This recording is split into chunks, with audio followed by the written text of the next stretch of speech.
Okay. Nolan Wells' family speaks out in a new press conference as the autopsy exposes shocking new details inside the National Association of Black Journalists convention. We're going to break down every major moment from that conference. From his mother's words, Christine Wells Wansley, "The only thing we want to know is what happened. That's all we want to know is what happened to our son." And quote. The attorneys, his entire family, the congresswoman who gave the FBI a deadline. You're going to hear all of it. And once you hear it laid out piece by piece, you're going to understand why this case just shifted from a local investigation to a federal demand. Let's get into it. The parent of one of the boys threatening to sue us for asking a question. Imagine that now. Some of y'all call it, what do you feel about the parents? One of the boys says he's going to sue you and Ben Crump. Sue us for what? For saying what happened? So we've gone back that far. And that is why we're going to stand with these parents, because usually, you know, I come from Brooklyn, New York. I was born and raised there. I don't come from the South. But my mother used to bring me down south to my grandmother in Dothan, Alabama. And Congresswoman, my grandmother told me, "You see that pen over there?" I said, "Yes." She said, "That's a pen of hogs and pigs." I said, "Yes, ma'am." She said, "Always know something. If you take a brick and you throw it in that pile, the hog that hollers is the hog you hit." And so here we are again today, here for the loss of another black young man in our community. And we find ourselves asking the same questions. How did it happen? Why did it happen? And this family stands here demanding answers. This family deserves answers. I myself sought the same justice for my son Jordan that they're seeking for theirs, and they deserve answers. And they deserve justice. Justice that should not be denied this family, or should ever be denied to any of our children or our lost loved ones. As a member of the Congressional Black Caucus, I'm the second vice chair of the Congressional Black Caucus. We are demanding a full federal investigation. Kash Patel, we're demanding a full federal investigation as to what has actually happened to Nolan Wells. We want to make sure that every stone is unturned, because his life matters. All of our children's and our families' lives matter. And we must fight back. We must stand up, and we must demand accountability for this family's loss. We cannot turn a blind eye to what continues to happen again and again and again. That's the reason why I ran for Congress, to make sure that we continue to put a face on what's happening to our families and our communities every single day. We must say Nolan's name. Amen. Say his name. Lift his name. And as the national black journalists of this country, you have the ability to be able to lift this story and not let it die. We see over and over again these kinds of tragedies in our communities that continue to happen. And they make it to CNN. They make it to MSN Now. They make it to our local news for maybe 30 days, if that. And then the stories are gone. And the carnage is left with the families and the communities that have lost someone that they love. So I thank the National Black Journalists. Thank you for lifting this family story. Do not let it die. Continue to say his name. Continue to tell his story, because they deserve justice, and it matters. It mattered for me. It mattered for Trayvon. It mattered for Eric Brown. It matters for all of our loved ones that we have lost. As as Attorney Crump comes, let me say, as Congresswoman McBath has said, the caucus has asked the federal government to look into it. For those of us that are worried about the politicalization of the present administration, that is why January becomes important, that we have a judiciary committee that can also monitor when investigation happens now or does not happen. So it won't end there. They may come out with any announcement they want in the next month or so. We having the big march August 28th in Washington we must deal with voting rights. So we have the right people in so we can check and balance. I want to say to people in Mississippi, whatever investigation you come with, once we have a fair and balanced government, your investigation will be investigated. It will not end with what they say in Mississippi. Attorney General of Black America, Benjamin Crump. Thank you so much, Mentor. Reverend Al, thank you for helping not only lead the effort to get to the truth, but keeping this family in your prayers as you have done so many more families, giving them support. I'm Attorney Ben Crump, along with Attorney Eric Hertz, Attorney Lisa Park, Attorney Ahmad Smith. We have the honor of representing the family of Nolan Wells. Obviously, you all have come to know his parents, Christine and Elmore Wansley. And this is hard. I heard Congresswoman McBath, who lost her son Jordan almost 12 years ago, and it's still raw and emotional when you hear her talk about the loss of a child. I mean, he's not coming back, and that is the story.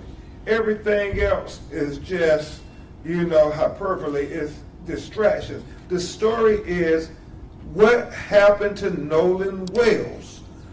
Somebody knows something. Somebody saw something. I'm thankful to Reverend Al Sharpton and Mr. Tyler Perry and Terrell Owens and Byron Allen putting up these rewards. I understand others have now put up rewards, and that's good because that means we all have the same objective. We want the truth about what happened to Nolan Wells, and it is urgent. It is urgent because each day that goes by, you worry, will we ever get to the truth? And so that's why we want to thank CBC for calling on the federal authorities and anybody else who has resources to help this family get to the truth of what happened to their son. I know I was talking to Christian Clark, and she said, no, let's make sure that all taxpayers' money that goes to support federal resources apply to our children too. I mean, let's say that nobody should say, oh, it doesn't matter that much because it's a black child. No, it matters. All of our children matter.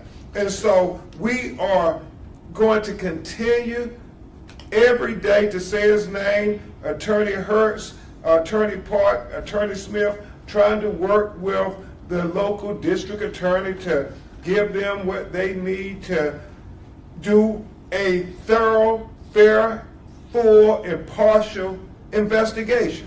That's what we're asking for. Everything else is just a distraction because Nolan birthday is next Wednesday, August 19th. It is going to be extremely difficult for his mother, his father, and his family because this August 19th will be like no other that they've ever had for the last 19 years. I mean, it's a milestone when your child gets to be 18 years old. You try to breathe a little easier, Reverend. Now you say, man, we almost got them there. They at the cusp of being an adult, cusp of manhood. And you heard how Elmore was working so hard, him and Nolan, his football career.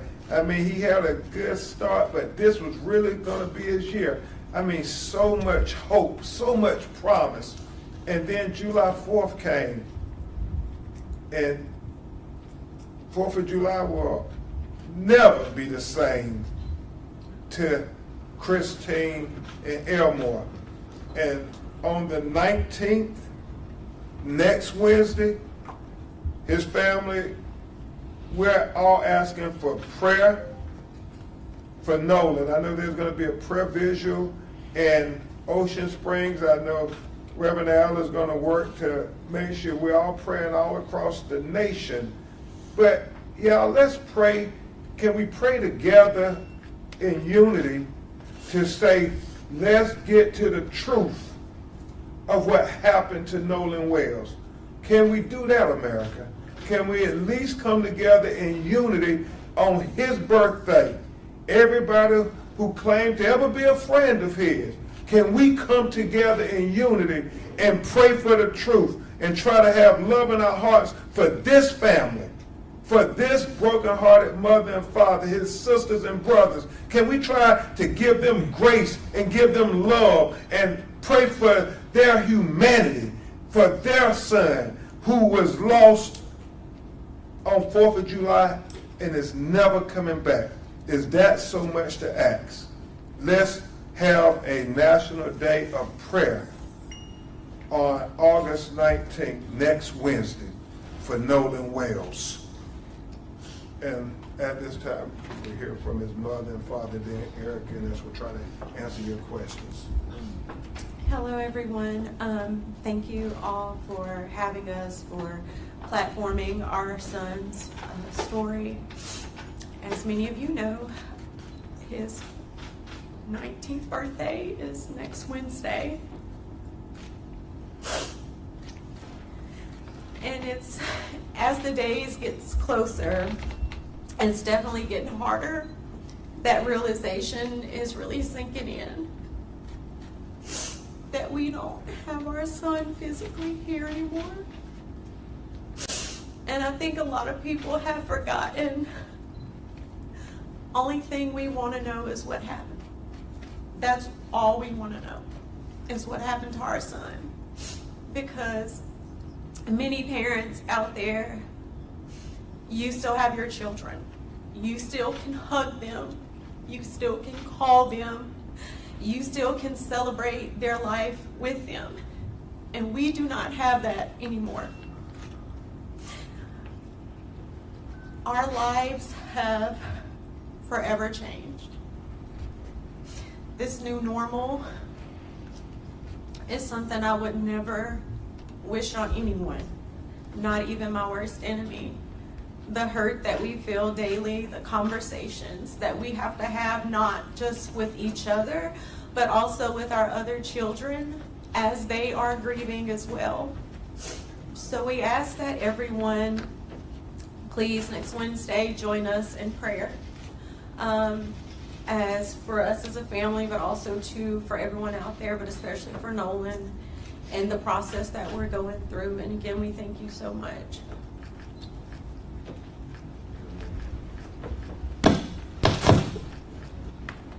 First of all, I want to say thank you to everyone who's constantly keeping our son's story in the forefront. You don't know how much we really appreciate that. Nolan brought light to our family. He was the fun in it. And with his birthday coming up, like my wife said, we have to deal with a new normal. Who knows what these years are going to bring, but we know that these years on August 19th is going to bring a lot of hurt, some laughter as we think about memories, but as far as our family, a very big piece will no longer be there. just want the truth. We just want to know what any other parent would want to know.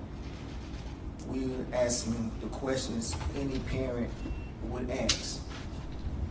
And if you feel that something's wrong with that, then that's a problem that you have to deal with. But as far as us and our family, we're just asking for truth, transparency, and to please keep us in your prayers. Next week is going to be a hard week, and the years follow are going to be hard.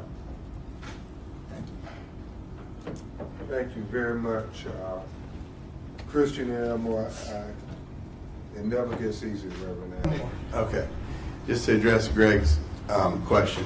You know, the truth has to be proven and shown with the methodology, the way they came about. Someone just can't come out and say, hey, you know, I have a Ferrari, and then you believe they have a Ferrari. I don't have a Ferrari. The truth has to be shown. You got to bring them to your garage, show them the title. That's the truth, and yes, we will accept the truth. So the same way with what the young lady sitting next to you is saying, which is we have procedures that the courts require that we as lawyers ethically have to follow in order to turn over evidence. There's chains of custody. There's protected private information.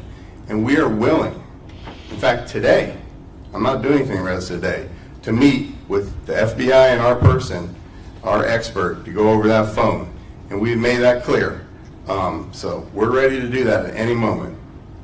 Lisa just want to say one last point on that point. I'm going to back up a little bit. So just to clarify, what the agreement was that the DA's office, and this is the Jackson County DA's office, as well as our forensic team, and possibly the FBI, were going to together download and examine the phone. So it's done one time with everybody together, right? This is very common in the law. I mean, what you all may be more used to is when there's a terrible car accident, and then there's an examination of that car, and everybody comes together one time. They don't move that car around, and everybody does their own thing. This is what is supposed to happen. We are waiting for the DA to determine the time, the place, the date. Let us know, and we are going to be there with our forensics team and anybody else, but it's done one time, one examination. We're ready for it to happen. Julie Walker, Associated Press. Can you give us a sort of a timeline or what's next going forward, including any possible lawsuits that would be filed, not against you, as you had mentioned before, but that you would be filing, and then the completion of the independent autopsy and how that's moving along, and anything else that would be moving forward? And I know you had mentioned you wanted that National Day. Other than that, anything in the future? Well, we want to make sure people understand we're going to follow the truth wherever it leads us.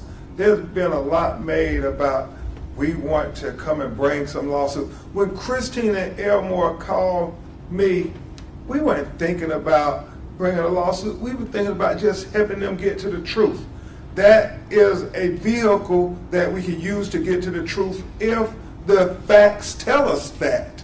We send out preservation letters, and everybody said, oh, they're going to sue them. No. We send out preservation letters to preserve the evidence. Right. And in those standard letters, you say litigation is reasonably anticipated to say, don't get rid of the evidence.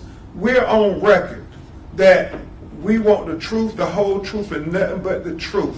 And that's what's going to lead us in what we do. It's about the evidence, nothing else. And this family has always said from day one, even when I called Reverend Allen, we talked to him, they have been consistent. We want to know what happened to our child. Everything else is just, it's just clickbait and everything. It's about what happened to our child. Black press, NABJ, we need you now more than ever to keep everybody focused. What happened to this 18-year-old black teenager in Mississippi, because there have been questions when you look at the history of the Deep South where young black people are unalive and nobody ever gets any answers. Well, we want Nolan Wells not to be like many others that came before him. And that is why, as I said earlier, August 28th, the anniversary of Dr. King's March, Martin III and I we were doing a huge march in Washington, Lincoln Memorial. This will be highlighted in other cases because these things keep happening, and to protect the right to vote. So we intend to stay out on the battlefield as long as necessary. Yes. And I'd asked about the independent autopsy. We understand that Dr. Roger Mitchell made himself available at any point that the district attorney's office and the medical examiner will allow him to come. He's ready, willing, and able to go do it. Brooklyn Banks with NABJ News. You mentioned just now that multiple cases have happened like this that are similar. What do you think about this case in particular being called race politics? About this case in particular, what? Being considered race politics. I think that the race politics of this case has been the reaction. I think that we're not predetermining that the case was racial. We're determining that the answer, the investigation, has been racially divided, and that's what made it racial. Yeah, I'll take two more.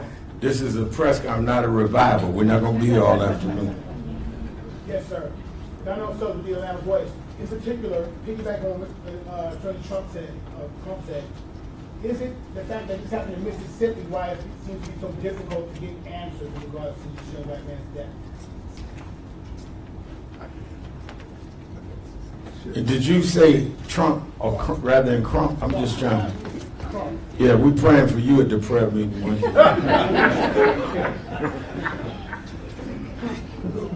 I want to keep an open mind. I know there have been several attacks on us just for asking questions, and it's okay. I mean, when you think about Mississippi, they attacked all my heroes. The governor's predecessors, they attack,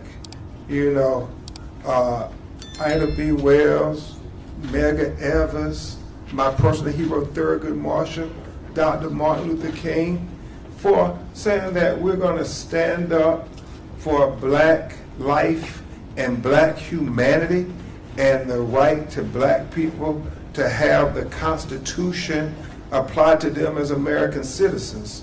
So I'm unapologetic in my defense of black life, black liberty, and black humanity.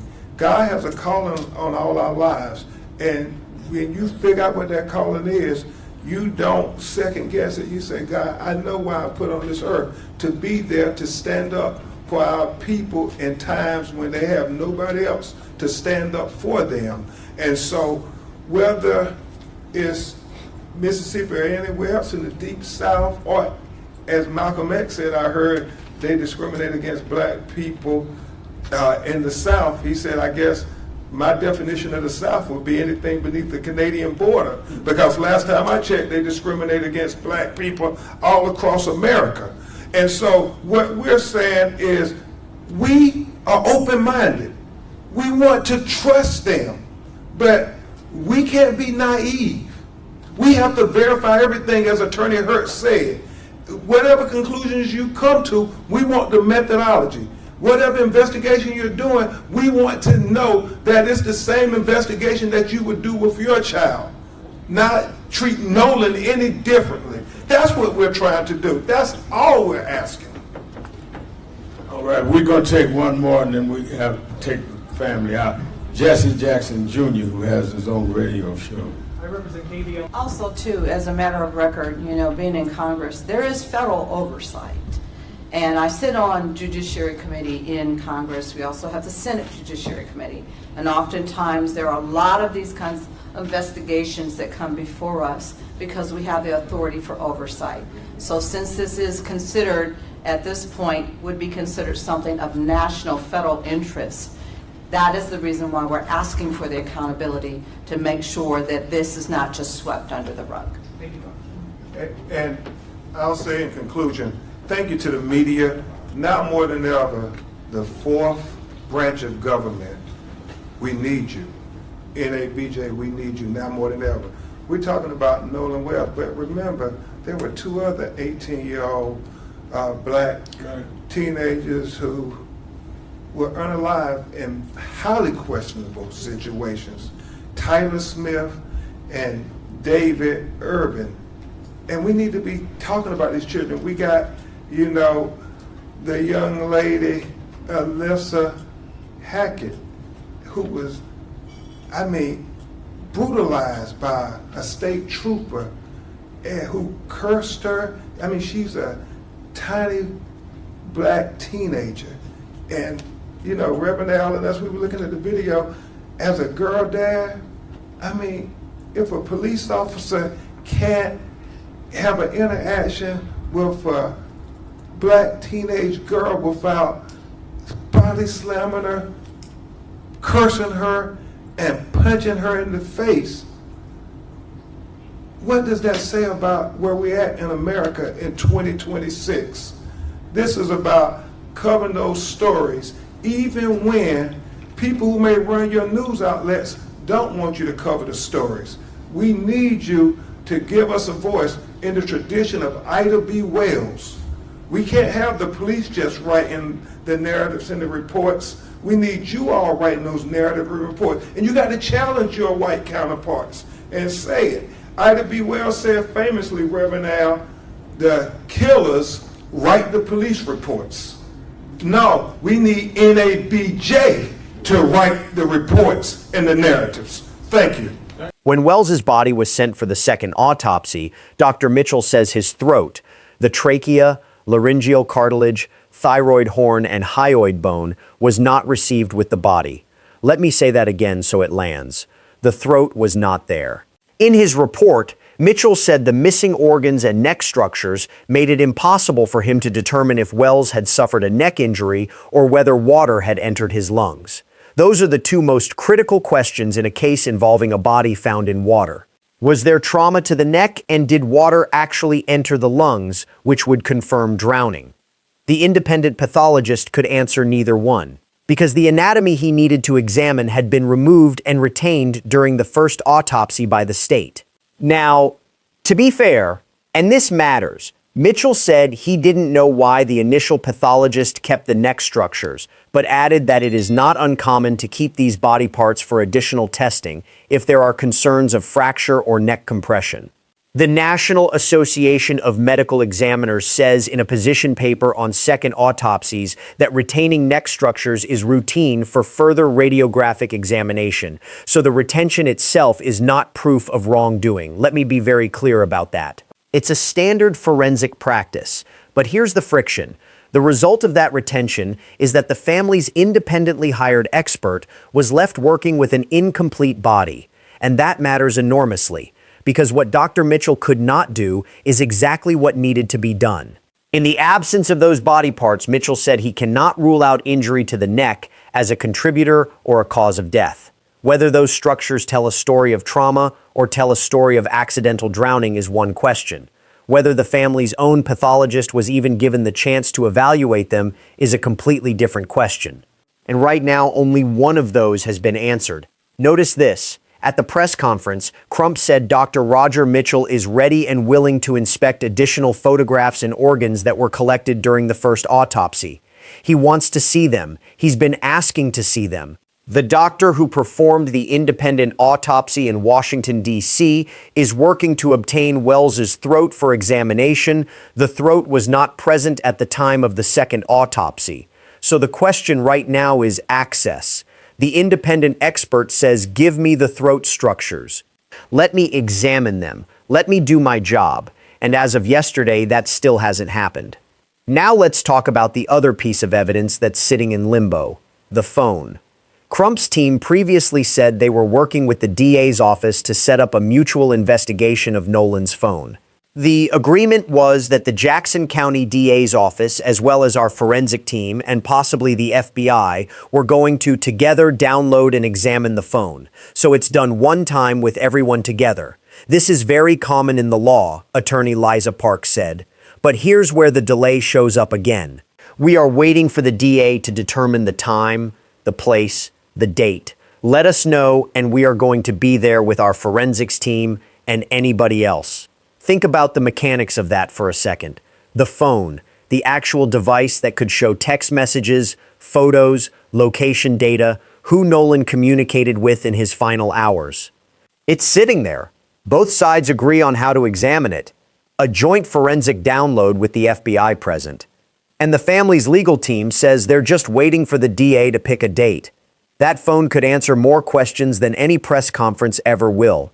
And yet, here we are. 40 days in, still waiting. Now let's talk about what Christine Wells Wansley said about what's been happening to her personally, because this is important context. There has been a big smear campaign, not only professionally but personally for me, Christine said. It started out with one-star reviews of people saying they saw me. My office verified that these were incorrect, but it didn't stop there. Then it went to someone contacted the Board of Nursing. Then that opened the investigation into professional misconduct. There was no evidence for that claim. Let me walk you through what that means. This is a woman, a family nurse practitioner. She's grieving the death of her 18-year-old son. And while she's in the middle of the worst period of her life, someone anonymously filed a complaint against her nursing license. According to WellBT, civil rights attorney Ben Crump announced that the Mississippi Board of Nursing has closed the investigation after the anonymous complaint was filed against her nursing license. Crump called it a warning shot at a grieving mother, meant to pressure and scare her into staying quiet. He said, "It is a distraction, it is intimidation, and we will not let it stand." Christine herself said, "This definitely has added more hurt to an already devastating time because I love my job and I love my patients." And yet listen to what she said at that press conference. "These attacks are not going to break me. We have to find out what happened to Nolan. That is the only question we've ever asked. We've never blamed anyone." Does that sound like a woman who is trying to destroy someone's reputation? Does that sound like someone building a smear campaign? Because what she's actually saying, if you listen closely, is that she just wants to know what happened. And the people who don't want that question answered seem to be the ones making her life harder. Now, let's talk about the Congressional Black Caucus letter, because this is new. This just happened on August 12th. The Congressional Black Caucus is calling for a closer look at the case. In a letter sent Wednesday, Chair Yvette D. Clarke and members of the caucus urged U.S. Attorney General Todd Blanche and FBI Director Kash Patel to launch an independent review. Representative Clarke of New York wrote that the scant information from local investigators has her and other members of the caucus concerned. The caucus is urging the FBI and DOJ to examine the case to ensure that every appropriate resource, investigative tool, and avenue of inquiry is being used to establish the truth.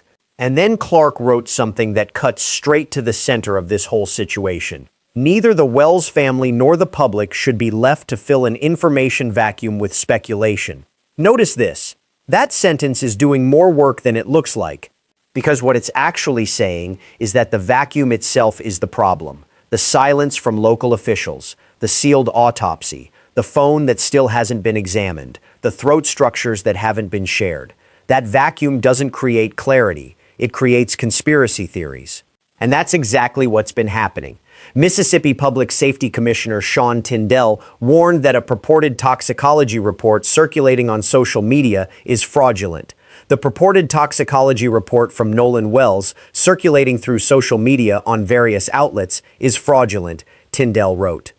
Officials emphasized that no official toxicology report has been released and urged the public to rely only on verified information from investigators while the case remains active. So we have fake toxicology reports floating around. We have anonymous complaints being filed against the mother's nursing license. We have death threats. And meanwhile, the actual evidence that could clear all of this up is either sealed or waiting on someone to schedule a date. Now let's talk about Congresswoman McBath, because her presence at that press conference is not symbolic, it's personal. This brings back so many vivid memories for me and my own family, having lost Jordan to unnecessary gun violence in November 2012, Black Friday, simply because he was black and playing loud music in his car, McBath said.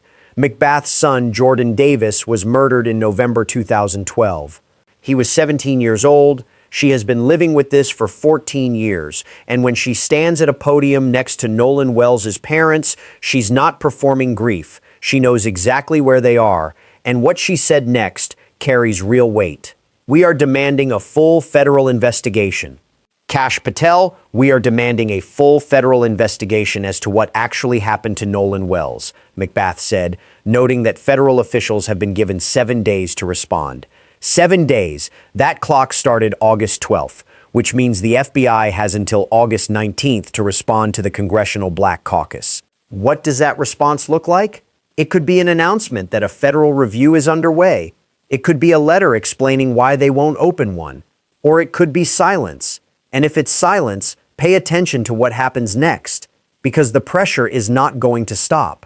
Now, here's where the legal machinery gets really interesting, and I don't think enough people are tracking this part. Attorney Eric Hertz told NPR on Thursday that he believes the case could go before a grand jury in just under 30 days. He said that's based on the timeline of evidence he's seen. 30 days. A grand jury. Once the death investigation wraps, the case, including autopsy results, will be presented to a grand jury to decide whether to bring formal charges. District Attorney Angel Myers McElrath confirmed the autopsy report will be withheld until a grand jury can review it. Every death in the county, except those of natural causes and non-criminal car wrecks, is presented to your grand jury, McElrath said. So the state autopsy is done. It's been completed, but the results are not yet public. The results are expected to be sealed until the autopsy is presented to a grand jury, which will determine whether a crime occurred. Think about what that means. The state medical examiner has already determined a cause of death. That conclusion already exists. It's written down, it's in a file somewhere, but no one outside of law enforcement has seen it. Not the family, not Ben Crump, not Dr. Mitchell, not the public. No one, and meanwhile, the independent autopsy came back undetermined because the expert who did it was missing the one piece of anatomy that could have given him an answer. Whether the state autopsy confirms accidental drowning or reveals something else entirely is one question. Whether the family deserves to know what it says before a grand jury process that could take months is a completely different question, and that's where we are right now. But there's more to unpack from that press conference, and what Reverend Sharpton said, and the pattern this case fits into. And the question that nobody on that stage was willing to answer directly, but everyone in that room was thinking. We'll get into all of that next. Let's talk about Reverend Sharpton, because what he said at that press conference was strategic, and it tells you exactly where this case is headed next. Even as lawmakers called for the investigation, Sharpton expressed doubts about the current Justice Department. There was a time that we could say, if state authorities fail us, we can go to the Justice Department, Sharpton said. Even under George Bush, we went to the Justice Department. Sit with that for a second. The man who is standing at the podium demanding a federal investigation is also, in the same breath, telling you he's not sure the current federal government will actually do anything. That's not pessimism. That's a man who has done this before. Many, many times. And he's telling you he sees the landscape clearly. But then came the part that changed the temperature of the entire room. According to Sharpton, the parents of some of the young men who were with Nolan that day began discussing the possibility of suing him over his involvement. He said, "I don't even know your kid's name, so you can't say I defamed your son. I don't know your son's name." Then he added, "I want them to sue me first." Sharpton said he would welcome a lawsuit because it would allow him to question the young men under oath. "I want to depose your son." "If you sue, the plaintiffs are deposed," Sharpton said. He argued that a civil court proceeding could help uncover answers. Let's go to civil court, any kind of court you want to go to, because you can't make this make sense. Think about the mechanics of that for a second. What Sharpton is doing is flipping the threat. He's saying, go ahead, sue me. because the moment you file that lawsuit, your son sits in a deposition chair and answers every question I have, under oath, on the record. That is not a bluff. That is a legal strategy disguised as a dare. And here's why it matters in the bigger picture. Right now, the friends who were on that boat have not been compelled to testify. There is no indictment. There is no trial. The grand jury hasn't convened yet. There is no legal mechanism forcing anyone to sit down, raise their right hand, and answer questions about what happened on Horn Island on July 4th. But a defamation lawsuit? That would change everything. Because in civil court, discovery is wide open. Depositions are mandatory, and Sharpton knows that. Now, to be fair, the friends have publicly said that Wells chose to stay on the island and not return with them. When Wells did not return later that evening, the friends and Wells's parents began searching for the teen. That is their account, and they are entitled to it. Several of them have retained attorneys, including high-profile legal representation. And we should note something else that matters. Some of Wells' friends who were on the trip have received death threats. That is real. That is serious. And regardless of what happened on that island, nobody deserves to be threatened. This channel does not support harassment, intimidation, or vigilante behavior of any kind. What we support is process, evidence, due process, and every person in this case deserves that, on every side. But the question that Sharpton raised is a fair one. If the account that Nolan chose to stay behind makes sense, then answering questions about it under oath should not be a problem. If it doesn't make sense, then the deposition will reveal that too. Now let's zoom out, because this press conference didn't happen in isolation. And the pattern that Ben Crump is building matters. Notice this. Nationally renowned civil rights attorney Ben Crump joined the families of Nolan Xavier Wells, Daniel Irving, and Tyler Smith at the National Urban League's annual conference. He provided updates on all three cases. All three young men were 18-year-old black men who died within 3 months of each other. In each case, the families dispute or are still awaiting the official account of how their son died. Daniel Irving was at a lake in Texas with 2 other teens on April 13th and did not come home. His body was recovered 4 days later, and his death was ruled an accidental drowning. Tyler Smith, a recent Lafayette High School graduate, died of a gunshot wound in Lexington, Kentucky on July 4th. Police reported the shooting as accidental and self-inflicted, but his family disputes that account. Police have since charged individuals with tampering with physical evidence in both the Smith and Irving cases. No one has been charged in connection with any of the 3 deaths. 3 young men, 3 separate states, all 18, all black, all dead within 90 days. And in every single case, the family says the official story doesn't add up. Now, I want to be very careful here. Correlation is not causation.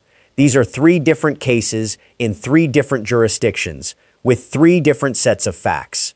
No one is alleging a coordinated conspiracy across state lines. That's not what's being said. What is being said, according to Crump and the families, is that there's a shared shape to these cases. Their attorneys say each teen was in the company of mostly white groups before they died. In each case, the initial official response either minimized the circumstances or moved slowly. In each case, the families had to push for answers on their own. Crump says no one has been held accountable in any way.